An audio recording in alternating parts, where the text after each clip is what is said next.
Welcome to Cash Call. Listen live as expert sales trainers give actionable feedback on real calls while you learn coaching tips directly from the professionals. Hey, everybody, come on in. No, this is not Brian Curtis with a better haircut and more muscles. This is actually one of our trainers, Cain. Brian's like off gallivanting on vacation somewhere, so I had to pull in one of my most tenured trainers to come and do the episode with us today. Cool. I'm happy to be here. It should be fun. All right, let me get us live on the Facebook. Absolutely. This app is not accessible right now. Fucking Facebook, man. If they weren't listening, I would totally say how much I hate Facebook. No, it's not going to let me go live. I guess we're going to have to just post it. All right, everybody, guess what? It's an intimate show today for Cash Call. So we'll get started. Cash Call, everybody. Dale Archdekin back again, but without Brian Curtis this week. Instead, I have one of my most exalted, experienced professional trainers, Cain Cuninghame, who has agreed to take time out of his busy schedule to come here today and give feedback on these calls and to coach all of you people in the audience. Cain, thanks for joining me today. Dale, you, sir, are too kind. I'm happy to be here. Thanks for having me. Of course, man. Listen, I appreciate it. Just to give you guys some history on Cain. Cain's company actually hired me as a consultant. Cain hired me as a consultant when he was building an inside sales department at his brokerage several years ago. 8 or 7, is it? A long time ago. Holy cow. Yeah. I never thought about it. Wow. Yeah. So Cain was the ISA manager. At one point, we got you up to running like 10 ISAs or something. Yep. And then when I finally turned over the department to my my predecessor, I got it up to about 15, balloon up to 18, but then, you have some people leave. So I think right now he's running about 25, five stateside and 20 international. So very cool. And then Cain went into production himself. So you've been selling somewhere between 40 and 60 houses a year for several years now. Is that right? This year will be my first 40. This year's, it rolls downhill, guys. So that's felt all over the nation. But yeah, COVID was pretty good to me, as messed up as that sounds. But yeah, for those couple of years, it was 60, 63 one year. And this year I'll be coming in right at 42. So wow, over 60 houses. Yeah. So obviously we wanted Cain to be a trainer for us. He's been training for us for several years. He does a fantastic job and your clients love you, Cain. So thanks for coming on and joining me on Cash Call today. Yeah. And we have 2 calls that were submitted. So obviously Cain does training for us. He does call reviews all the time for his clients. And it just so happens, who was the client that submitted their call? And you're like, I know that guy. It's just Jim. He's Jim. Great guy, funny guy. I've coached him, I don't even know, a bunch of times, at least 20 or 30 times now. And he knows his stuff. It's a good call. There's some little bit of room for improvement for sure, but it's a good call. Jim, hey, what's up, Jim? Good to see you, bud. Jim just messaged in. He is here. Fantastic.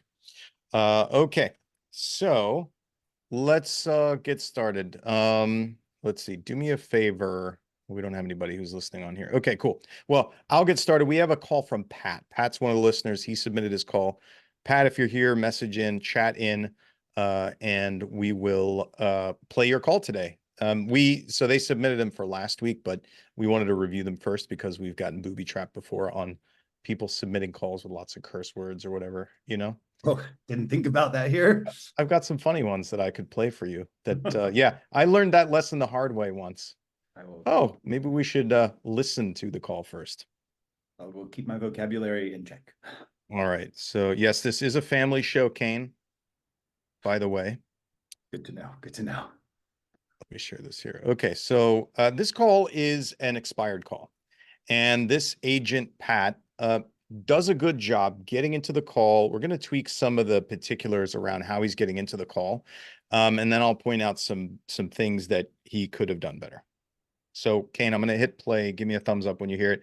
I'm putting it on 1.25, everybody, because it's a 12-minute call, and I don't want to burn 12 minutes just listening to the call. Is this Mr. Yes. So you can hear he's asking if it's them. Hello? Hello? Yes. Yeah, he said, is this, right? We don't do that. You don't want to ask. You want to know it's them. You want to go in assumptively. Don't ask if it's the person, because it puts you behind the 8 ball. Telemarketers don't know that it's you, but somebody who knows who they're calling and should be on your phone knows that it's you when they call you. So it's an important point to help with that whole rejection that we get as callers. How are you, man? My name's I'm a local realtor. I'm not sure that now's the right time to reach you, but I was just hoping to tell you why I was calling, and then you could decide if we should continue or not. Is that fair enough? I was hoping to tell you why I was calling, and then you can decide whether we should continue or not. I think that's just too complicated. There's just too much there, Cain. What do you think? It is. I mean, if she doesn't want to hear what you have to say, she'll interrupt you or stop you from talking. And Right. also, I mean, the name of the game, we want to try to minimize their chances to tell us no or to shut us up. We want to maintain control of the conversation without seeming like that. Yeah, exactly. So let's hear what his, when we were just talking about this in our trainer meeting the other day, when you call people or when you talk to somebody, they want to know, who are you? Why are you calling me? What do you want? Right. And so when you do this, oh, I'm not sure if this is the right time, but how might I tell you why I'm calling? And then you can decide whether we should continue talking. You're wasting their time with that is what you're doing. And you're essentially saying, hey, this is clearly a sales call and I've gotten rejected a bunch of times before. So can you please not reject me until I tell you why I'm here? And I don't think those what's 10 seconds, you could have just been talking to them instead of explaining to them that you're about to talk to them. right. You could have told me who you are, why you're calling, and what you want. And then I would tell you whether we should continue talking or not. So, Pat, if you're listening, get rid of that stuff, man. And once you say why you're there, I'm going to stop again and I'm going to give you very simple scripting to use. Yeah, go ahead. Great. Well, I'm calling about the home that was originally for sale and that came off the market. So did you end up accepting an offer? Or is the home still available by any chance? Did you end up accepting an offer or is the home still available? Great pair of questions, right? That's awesome. So I don't remember what the woman's name is, but here's the very simple way to do this, right? We're gonna use Cain. I'll role play with Cain. I'll demonstrate it on Cain. I'm gonna match Cain's first word. I'm gonna go in assumptively. I'm gonna tell him who I am, why I'm calling, and what I want to know. Okay. And what was his pair of questions? It was, Did you accept an offer and then followed up by, is the property still available? Which or is it still available? Yeah, kind of redundant. A little redundant, yeah. But let's do what he did and we'll just clean it up. So ring, Cain. Good afternoon. Good afternoon, Cain. This is Dale Archdekin with Amazing Realty. I'm giving you a call about your home on address because I see that it came up as an expired listing. I just wanted to find out, have you accepted an offer on that property or is it still available? It's still available. Okay, so you can hear how much simpler all of that is. I used his greeting and he tried to throw me off with good afternoon or whatever the hell he said. And then I used his name. I knew who he was. I told him who I was. I was calling about his home on, I would probably say street name, honestly, right? Hey, I'm calling about your property on Main Street. Wanted to see if you've accepted an offer on that property or if it's still available. Super clear. It's all there. It's all compact, very clear. I'm supposed to be here. This is a legitimate conversation. Here's who I am, why I'm calling you, and what I want to know. And also, I mean, I'm looking at your call, your timer. He just got to that at 30 seconds. You just did it in 12, maybe 15. Yeah, we should set a timer just to see, right? Might help, but it certainly wasn't 30 seconds to get No. to the meat and potatoes of the conversation. Yeah. All right. So let's see what she says to his question. It is still available. Gotcha. And I was just curious, are you still considering offers on the property if the offer made sense? Yeah, I'm looking for an offer very close to the asking. Which was $699, correct? Yeah. Okay.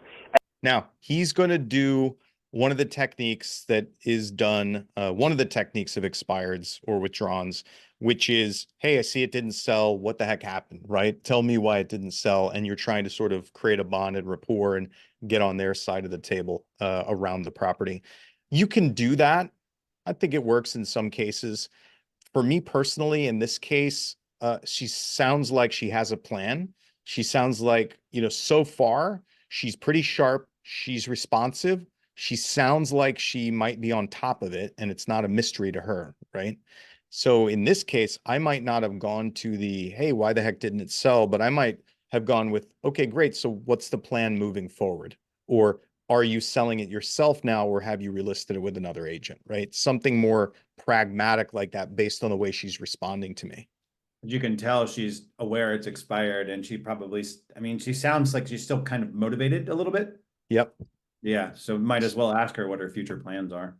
So we're going to hear him go on the other side of it, which is what the heck happened. So we'll listen to the way he does it. And so I just want to, I just want to ask, of course, because I was kind of surprised that the home didn't sell and why it was pulled off market. But what kind of feedback did your last agent give you? I really don't know. My husband was really the person that had hired this real estate agent without me knowing, so I'm really not impressed by the agent. And he wasn't able to negotiate up any of the offers after having 3 open houses. So She said he wasn't able to negotiate up any of the offers after having 3 open houses. So Cain, as a seasoned salesperson, we got some red flags here, right? Yep. And I think the first one is, if any of the offers and all the feedback was the same, they needed to be negotiated up. I'm just going to say pricing might have been a small issue here. Yeah. Also, after 3 open houses, if there were subsequent offers after 3 open houses, I mean, sure, you definitely want to know what's going on there. At the same time, how far were they off the mark? Did he talk about that with her, or just the husband? They're a team, so they really should both be involved.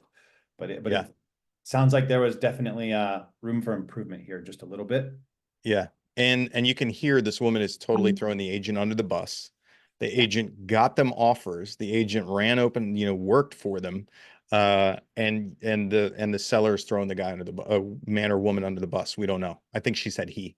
Yeah, so these are bringing up red flags for seasoned salespeople like us. And that's one of the things that I'd probably want to unpack, or maybe you don't unpack it and you just kind of yes your way around it and you get face to face with them. These are the kind of things that you hash out face to face if you have to. This would be better face to face. Yeah, right. So let's hear what this agent does, because I want to give some feedback on how he approaches this. we got a lot of low ball And 3 offers, open houses over and how long? over a 3-week period. Hold on. And he wasn't able to negotiate up any of the offers after having 3 open houses. So we got a lot of low ball And offers. 3 open houses and over he how did long? it Over a 3-week period. And he wasn't able Yeah, to. how long was the home listed for? Pat, stop talking over this lead, man. Oh my God. Don't do that, okay? I know you're excited. I know you feel like you've got some kind of fish on the line here because she's bashing her agent and wants to sell. Just wait. Just let her talk. The value is not in trying to demonstrate how great of a salesperson you are or how much you know about how this situation should go. The value is in the fact that she's talking to you and you just want to let her keep doing it. Right, Cain? As somebody who got his start just with a stack of paper and they were all expired, like that's how I got started. You kind of have to think about the mindset of these people. They've been beat up a little bit. They're probably pissed off. She's sounds a little upset with the results or lack thereof. And honestly, I have often found FSBOs and expireds. FSBOs, you just have to let them talk because they're doing it themselves and they want to talk. Expireds, they kind of need a vent. They're kind of pissed off. They've got a lot of stuff on their chest. And if you just let them do that, 1, you'll get tons of gold. And 2, you'll create that bond because you listened and because you cared.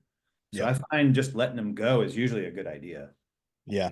And the golden rule, don't cut people off. And you're cutting her off. Yep. All right, let's listen to a little bit more here. I think like 2.5, 3 weeks. Not too long. I think it's a little said 14 days or something. I don't know. Something to that. Got it. Okay. Yeah. So So I mean, yeah. So Mhm. I was really disappointed with the way I didn't see any like tangible good offers. I saw a lot of low ball offers. I don't know if that's an effect of the interest rates right now, combined with it being near Christmas or end of season. I don't know what the market is looking like right now. I know there's not a lot of inventory, especially in the Parsippany area. So I was actually astonished that it didn't I didn't get any offers near like 680, 675. All of them were below that. So it was very disappointing. So you were getting offers for like 650, correct? Yeah, 650, 640. Don't put the number into her mouth, Pat. You just ask a simple question. What were the offers? How much were the offers for? Don't put the number in there. Again, I feel like Pat is might be newer to the game and is still kind of eager to demonstrate his knowledge or his experience through the questions that he asks by putting information in there. Avoid that. Those of us that I've really good salespeople try to know less, right? We just ask the questions. And also the silence, the power of silence, like make them sweat it a little bit. They'll give you an answer, and if you give them something to latch on, it might not be what they were originally going to say. Right. Yeah, you kind of taint the results when you start putting numbers in there. Like he said around 650, right? Yeah, 650, 640, 630.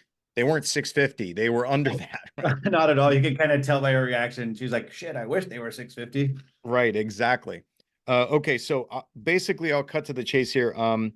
He's talking over her. He's putting too much information in. He doesn't get from her, what's the plan going forward? Are you selling it yourself now? How are you marketing it? Because I want to point out to you as we get down to the end. So he's talking about how great their system is. They work with a lot of expireds. They can get it sold. He's talking about, she asks him at one point how the market is and how that impacts whether or not, essentially she's like, kind of leading toward now's not a good time to relist because of the market.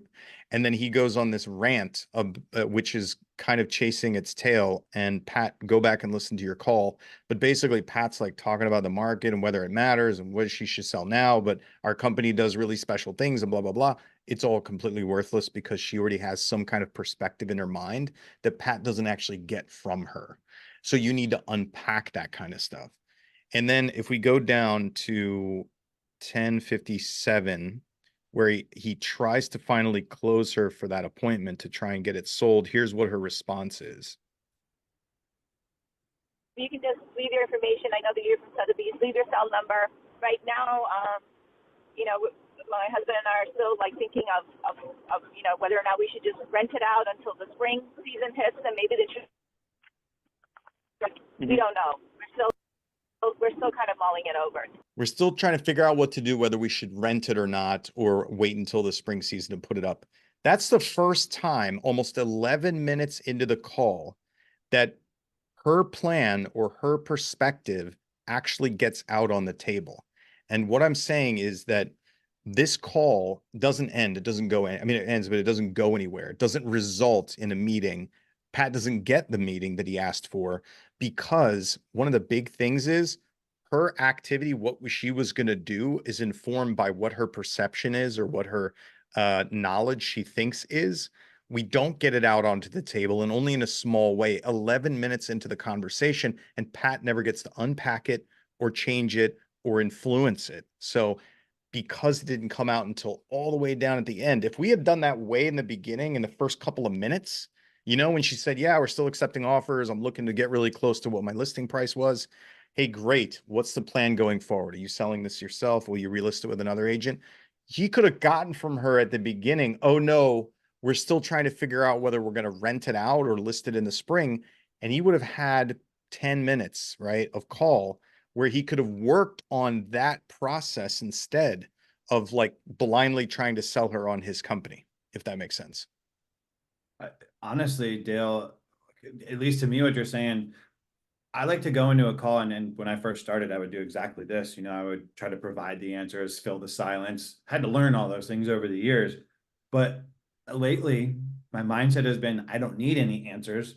They have all the answers, and I have to get the answers from them so that I can formulate either a value statement or some type of way to get a meeting from them. And the sooner you can arrive at whatever that is, I mean, usually, a 10 or 12-minute call should ideally result in some type of meeting or some type of further follow-up, right? So that's why this should have been an appointment. Yeah. Yeah. That's hey, what's the plan here? So you have those other 8 minutes to actually dial it in and lock it down. Yeah. Or a logical next step. Let's hear, and this is not a logical next step. Let's hear how this ends. So he's going to send her info. We could discuss what the strategy is as to actually selling it. I'll keep in touch with you via text, and then we could come up with a strategy and a game plan as to what you think is most comfortable for you and what would yield you the best results. And then we could sit down. I could, eventually in person. We could discuss what the strategy is as to actually selling your home afterwards, and then we go from there. I think I don't want to plan too far ahead, but I do want to help you because I do this full time. Like, it's a passion of mine to be able to help other people, especially with the biggest investment of their lives. I'm more than happy to be able to go over those details with you. So I'm gonna send you that text, and then we'll keep in touch. Yeah, thank you. Thank you. Okay. Perfect. You have a beautiful rest of your day, Mr. I appreciate you. He's just basically going to send her a text with his contact info because she's kind of like pushing him off the phone. So the issue is where he's at is saying, hey, or she's saying, we still haven't figured out what we're going to do. She didn't explain to him what the factors are. She didn't include him in any of that planning. He didn't make it clear that she could ask him questions or get info or get advice or get guidance in any way. None of that ever happened. He's basically just going to send info and then keep hitting her up to try to get an appointment with her. And so in that call is when you need to get that stuff done. And that stuff that you're sending her needs to be tailored. It needs to be form fitting to them. It needs to be specifically to them about their property, about the things that went wrong last time and what could go right differently the next time. Absolutely. All right. So you got Jim's, is it Jim's call? I do. Yes, I do. Excellent. Let me share my screen here and share my sound.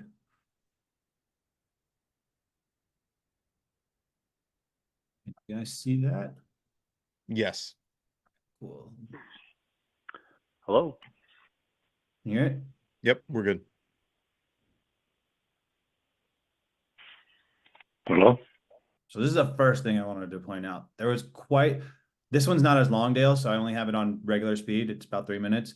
But right here, guys, this could be electronic interference depending on what dialer you're using or something like that. But we can't have this long of a pause, Hello? especially when they answer.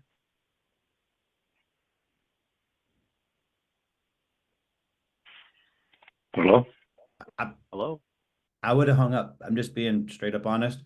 Jim, I reviewed tons of your call and I know how good you are.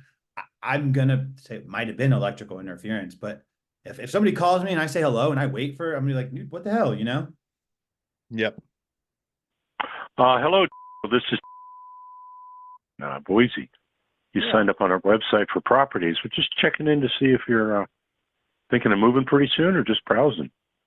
I'm just kind of browsing. Really good intro. But I would like, at least for me, I'm going to put something on there. Like, are we talking 90 days? Are we talking 6 months? Are we talking 12 months? Just because I want them to either correct me and give me the right timeline or at least give me something, because you got to know their timeline so you know when to follow up, right? Yep. Like, how much time, effort, do I put into this lead? Am I calling them tomorrow or am I calling them after the new year, after the holidays? That's why we want to know that timeline. But that's the right question to ask. Are you just window shopping? Or are you looking to make a purchase in X number of days or months? Yep. Oh, cool. Well, great. Well, then thanks for using our website to browse. Thank you. Are you getting the information you need about the area? Yeah, a lot of times I just use Zillow. Sure. I used to Sure. live in Boise, and I'm looking for a second home. So just kind of looking at the prices and what's going on with the market and seeing what a good time would be to get into it. I'm just a cash buyer, so I'm just kind of looking around. Oh, okay. Are you looking to get a rental property or? No, I'm looking to move my parents into something. So a couple of different things here. When I hear cash buyer, that's great. That's awesome. I still want to know what price point I need to kind of focus in on, just so that I'm not sending them the wrong type of stuff. And also, so I have a better idea of what they're actually looking for. He didn't kind of hesitate on the market stuff. He just kind of threw that out there as a knee jerk. I felt like, hey, this is what everybody says. So this is kind of what I'm waiting for. He does mention he's a cash buyer. Typically, a lot of those are investments or flips or something like that. But again, as with the last call, we don't want to give him that life raft, if you will, to latch onto, and then that becomes his reason when it might be something else. Yep. And here it actually turns out it is something else. something. Okay. Okay. I'm. Oh, okay. Are you looking to get a rental property or? No, I'm looking to move my parents into something. So this is great. You know, that's good information that we know. It's not necessarily a rental. He doesn't latch on to that, and he still gives you the real reason. But let's hear what we go through here. Okay. Okay. I'm. Yeah, when somebody says they're moving their parents into something, I'm often wondering if that's more of a 55 and older community type situation or. Yeah, I'm looking Are more they- no stairs, ranch. So again, Jim, I mean, you're super personable and you're super friendly.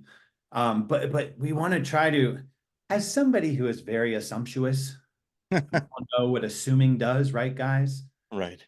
So just want to try not to do that. He still gives you the real reason, but I mean, just because it's parents, sure, 55 and up is on the table, right?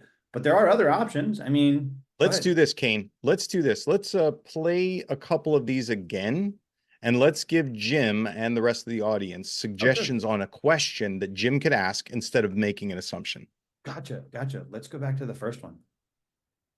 Seeing what a good time would be to get into it. I'm just a cash buyer, so I'm just kind of just looking around. Oh, okay. Are you looking to get a rental property? So instead of asking that question, you know, hey, are you looking to get a rental? Hey, so I understand you're a cash buyer. That's great. Congratulations. That makes things really easy for you. Where are you looking to put that cash? You know, what type of purchase are you looking to make? Right. We just have to ask him just the straight up point blank question. What kind of property are you looking for? Right. He said, what do you say? I'm an investor buyer or a cash buyer? I'm a cash buyer. He doesn't necessarily say investor. Okay. Later in the call, that does seem like that, but we'll get to that. What kind of property are you looking to purchase? That's a totally open question that goes in line with what the guy just said. Let's go to the next one. This one right here, the 55 and up stuff. Okay. I'm. Yeah, when somebody says they're moving their parents into something. Go to what the prospect said first. Oh, okay. No, I'm looking to move my parents into something. Moving my parents into something. Yeah, so he doesn't say anything, you know? Yeah. Great. What are you looking to move them into? Yep. That's it, right? So easy. All you have to say. You can pretty much repeat back what they said and just make it a question. Yep.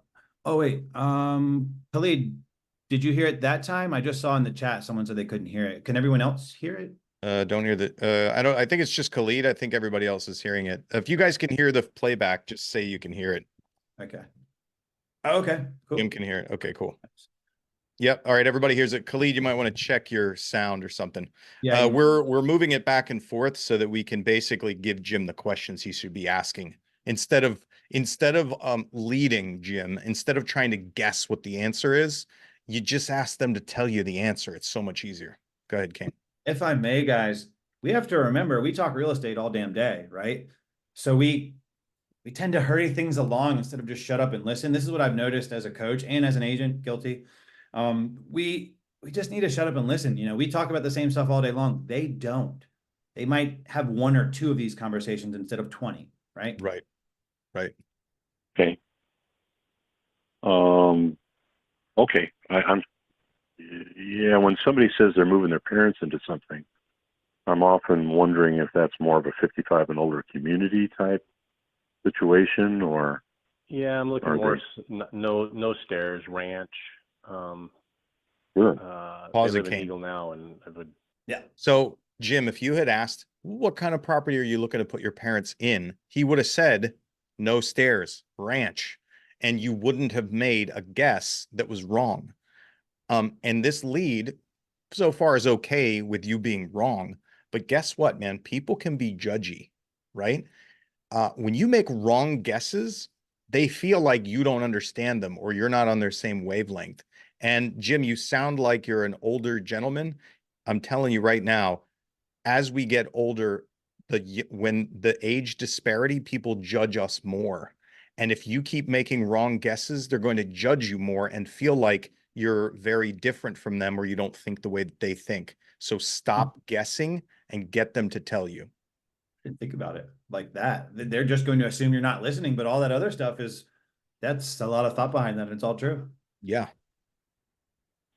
Buy the new property and then rent that one out, and they could Right. open my property and they could get the funds from that until they pass. But So we still need, because there hasn't been any talk about budget or price point yet. You know, he said we could get the funds from that one. Okay, what type of property is that? You know, not Yeah, saying go into that yet, but we Yeah. need some kind of price point question. You know, hey, like, what are we looking at putting mom and dad up in? You know, what do I need to focus on? Yeah. It's a brick ranch, depending on where the value might be a little bit different or something. Yep. Okay. Yeah, so I'm just kind of looking. I appreciate your call. Yeah, Now he's blowing them kind off. of browsing here and there. Mhm. No, Okay. Anything bigger- specific I can look for you, or you're just, you're just taking your time? Pause it. yeah, I'm just looking. Yeah, Pause it. this is When the kind of, guy tried to blow you off, Jim, when he said, "Hey, but thanks for your call," what that meant is I don't want your help, right? So I personally would have gone to, so do you have anybody helping you with this search? Instead of, I can help you, what can I help you with?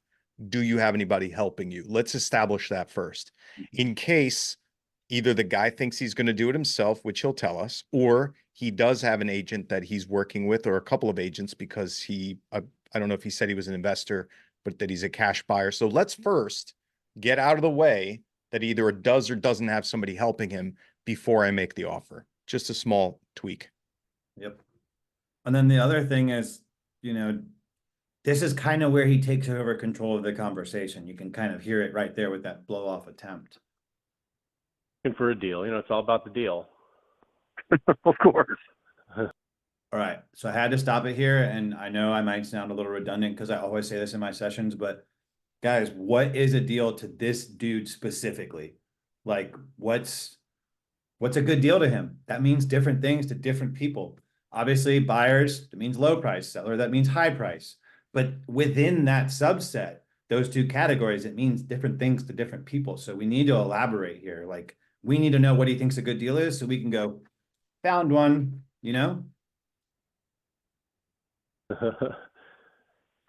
Yeah, if you want to move an eagle, that's well. There's more deals. And looking at your price point, if you go out to obviously CUNA or yeah, I'm not looking to go other that area. far out because Jim, you clearly already have that information, so I'm going to strike that one from my notes. Okay. I would be coming in and out quite a bit, and the closer to the Boise airport, like off of Vista Avenue Ranch. So I kind of look in that area. Right. Okay. Are you Anything from I Boise? can do to help? No, originally no. I'm in are you Boise in now. Boise, though? I'm permanently. We moved here a while ago to be close to family, so I'm here permanently. Oh, nice. Yeah. Yeah, it's a great area. I love it. Well, we're really pleased. We came from Indianapolis, and it's a So vast pause it. improvement. So pause it. Yeah, I've got a couple of things I want to say. So I want to give some advice. The prospect has tried to shut us down and say, "Hey, I'm great. Thank you," which is kind of like, I'm trying to do it myself, right? And then when a prospect asks you, "Are you from Boise?" and the answer to that is no, answer something else. Here's why. Because the guy already tried to reject me once, and I don't know if after I ask him if he wants help and he asked me if I'm originally from Boise, I don't know if he's using that info to either decide for me or against me. So I don't want to answer it clearly if it's not a good answer. So if I'm you and I'm not originally from Boise, and the guy says, "Hey, are you originally from Boise?" I might say, "I love it here. It's so fantastic. Like, I love this aspect about Boise," right? I'm putting energy in, I'm being positive, I'm talking about Boise, but I'm not directly answering the question of whether I'm originally from there. If he wants to bring you back to it and ask you again and really hold your feet to the fire, then you might have to answer it.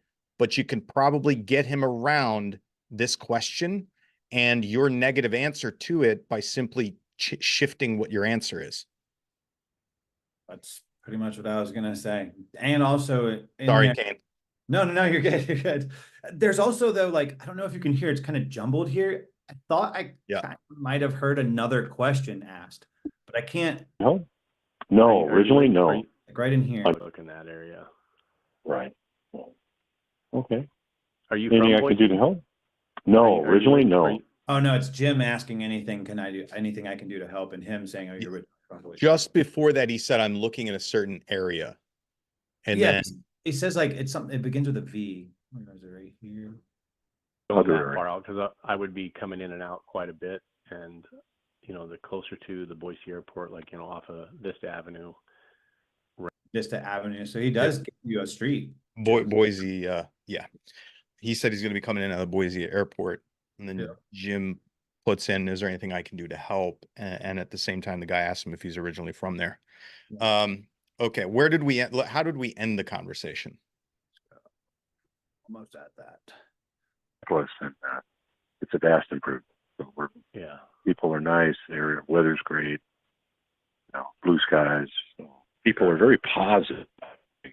There he is saying the kind of stuff I said. Really All right. Well, hey, I appreciate your time. Okay, I'll shoot you a text. Anything I can do? Anything specific? You want a visual tour on a property? Let me know. I'll be glad to help.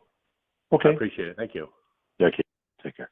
So he again kind of controls the conversation and says, okay, thanks for your interest and thanks for your call. The one thing that I kind of wanted to say in summation here, it's a 3-minute call, but we didn't ask any really, like I pointed out at the beginning, hey, are you looking to make a purchase in X number of days, or are you just window shopping? But timeline for when you find out it's his parents, not him, hey, when do they want to be moved by? When do they want their keys in their hand? Or when do you want your keys, their keys in your hand, however you want to word it. Yep. But that needs to be established. Yep. And I want to add one thing here near the end. Let's just say that the conversation went the way it went. And Jim finds himself at the end with this guy being like, I don't need any help. I'm cool. Okay. Well, if the guy's saying he doesn't need any help, what's his process? What's he going to do? When he finds something he wants to make an offer on, what's he going to do? How's it going to go? Right? Is he going to represent himself? Just ask him, because he's clearly blowing you off and doesn't want your help that you keep trying to give him. Then figure out what his process is. Ask him what it is. And if you find yourself now listening to Dale and Cain backseat driving your call recording from however long ago, and you still don't know what this guy's process is, Jim, give him a call and shoot him a text. Hey, name, I totally forgot to ask you, what's your process going to be when you find the right place for your parents? ? You find that good deal. Yeah, exactly. What's the next step after that? Who's going to represent you? How's that going to go? Just ask him, Jim. Okay. Because he kept rejecting. Basically, he's almost like a Fizbo, where he's like, oh, I'm good. I got it. I'm handling it. Right. That's a good statement. Yeah. He is kind of like a Fizbo. Yeah. He's like a reverse Fizbo. So ask him how his process is going to go. So do that today, Jim. See if you can get an answer from him. Yeah. When is this call from, Jim? I see. No, that's probably when Dale sent it to me. If it's just recent, yeah. Hey, I was thinking about you the other day, saw something in, pretty new on Vista Avenue or whatever, call him and just say, hey, I don't know if this is a good deal for you, but I wanted to ask what that means for you. And then, if you can throw in a timeline question, that might help you, like I was saying earlier, know how much time and effort to put into the follow-up for this guy, because follow-up's an art in and of itself, guys. I mean, that's absolutely. Yeah, you got to know when to do it, the frequency, the intervals. I mean, there's a lot of different stuff that comes with follow-up. So, yes. Excellent. All right. We are well over time, everybody, but it's a Christmas special, right? This is your Christmas bonus, everybody, for listening to Cash Call throughout the year. Thanks for joining us, Cain. Thanks for sitting in for Brian, who's probably lying on a beach somewhere with an umbrella drink, where we all should be. He's got a rum runner. Right. All right. Thanks for joining me, man. Cash Call for today. Great seeing everybody. We'll see you back again in the new year in January. Have a great holiday, everyone. Bye. Happy holidays. See you. Thanks for listening to Cash Call today. If you like what you heard, come check us out at smartsalescoaching.com, and we'll be back again next week.